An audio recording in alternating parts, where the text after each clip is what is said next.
Pixels.cool.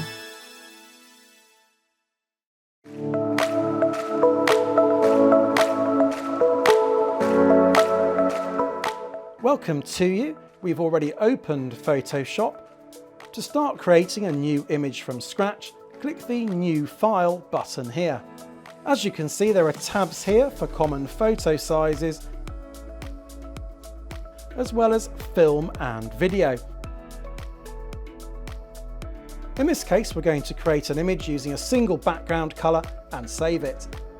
This is useful for creating background images or for use in videos as a backdrop for text or titles. Now, these explainers use Full HD video, which is referred to here as HDTV 1080p. We want a blue background colour, so click on the Background Contents colour here. Use the spectrum slider to find a blue hue, then use the swatch to select the precise shade.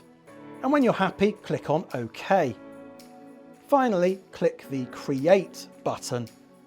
And there's our blue background image. All we need to do now is save this image, go to the File menu and click on Save As. Give the new image a sensible name so you can find it easily later on, and click on Save. And there you go. Pixels.cool.